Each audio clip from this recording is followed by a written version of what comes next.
Hello students, कैसे हैं आप। उम्मीद है आप सब अच्छे होंगे और थोड़ी बहुत घर पे पढ़ाई भी कर रहे होंगे।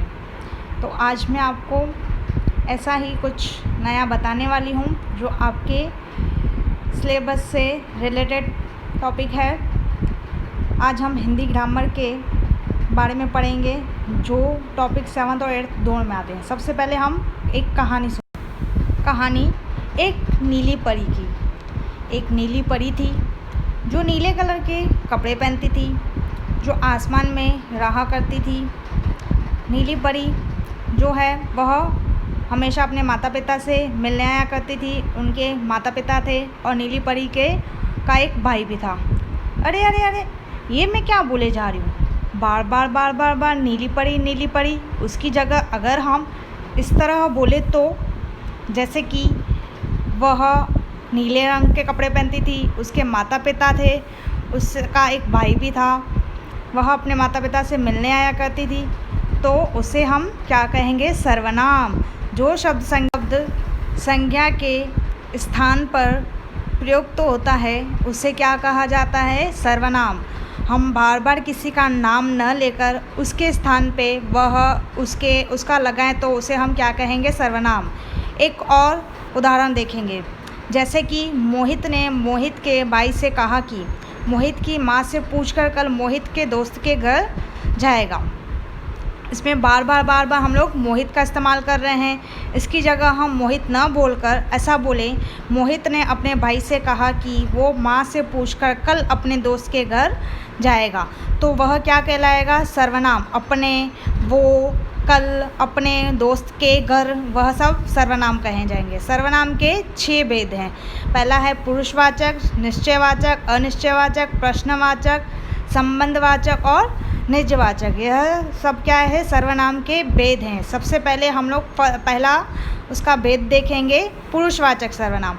जिन सर्वनाम शब्दों का प्रयोग बोलने वाले, सुनने वाले या अन्य व्यक्ति के लिए किया जाता है वे पुरुषवाचक सर्वनाम होते हैं, जैसे कि मैं, तुम, वह आदि। पुरुष के वाचक के 3 प्रकार होते हैं, उत्तम पुरुषवाचक, मध्यम पुरुषवाचक और अन्य पुरुषवाचक। अब हम लोग तीनों प्रकार जो है अलग अलग करके एक एक के बारे में देखेंगे। तो सबसे पहला है उत्तम पुरुषवाचक। जिन सर्वनाम को बोलने या लिखने वाला अपने लिए प्रयोग करता है उसे उत्तम पुरुषवाचक कहते हैं, जैसे कि मैं टीवी देखूंगा, हम 5वीं कक्षा के छात्र हैं, मेरा नाम अनिल है, इस तरह। दूसरा है मध्यम पुरुषवाचक। जिन सर्वनाम को बोलने वाला सुनने वाले के लिए प्रयोग करता है उसे मध्यम पुरुषवाचक सर्वनाम कहते हैं।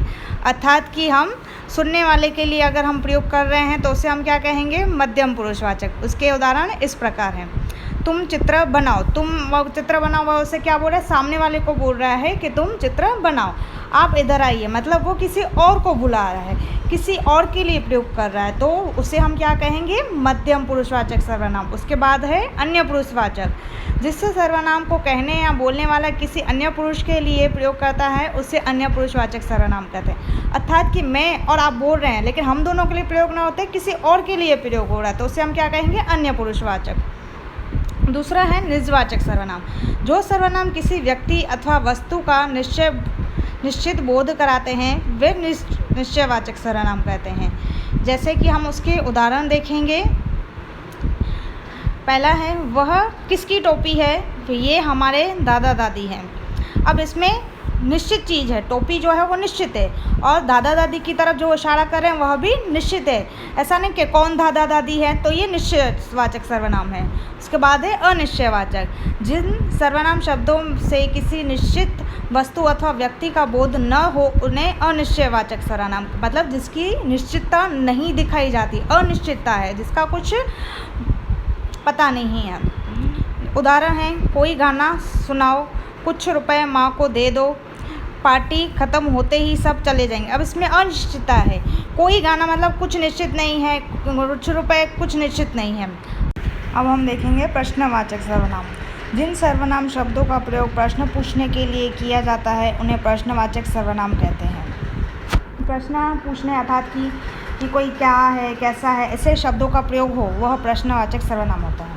जैसे कि यह टीवी कौन लाया, तुमने क्या खरीदा। अब कौन और क्या ये दोनों शब्द जो है किसी प्रश्न को पूछने के लिए प्रयोग में लाया जाता है, तो इसे हम क्या कहेंगे, प्रश्नवाचक सर्वनाम। नेक्स्ट है संबंधवाचक सर्वनाम। जो सर्वनाम शब्द वाक्यों में आए संज्ञा या सर्वनाम का संबंध बताते हैं उन्हें संबंधवाचक सर्वनाम कहते हैं। दो शब्दों के बीच का संबंध बताए मतलब वह संबंधवाचक सर्वनाम। जैसे कि जो परिश्रम करेगा वह सफल होगा, बच्चे वही कहानी सुनेंगे जो नहीं होगी। मतलब दो वाक्यों में आपस में संबंध, एक काम होगा तो ही दूसरा वाक्य बनेगा। जो सो जैसे हम वाक्य बना सकते हैं इन शब्दों से। उसके बाद आता है निजवाचक सर्वनाम। जो सर्वनाम निज यानी स्वयं के लिए प्रयोग किया जाते हैं वे निजवाचक सर्वनाम होते हैं। यानी कि स्वयं खुद के लिए हम कोई वाक्य प्रयोग करें तो उसे हम क्या कहेंगे, निजवाचक सर्वनाम कहेंगे। इसके उदाहरण, मैं यह कार्य स्वयं कर लूँगा, वह खुद ही चला जाएगा। स्वयं शब्द जो है हम खुद के लिए प्रयोग करते हैं, खुद ही जो है वह भी हम खुद के लिए ही प्रयोग करेंगे, मतलब हम खुद करेंगे तो वह कौन क्या कहलाएंगे, निजवाचक सर्वनाम। Thank you. Have a nice day.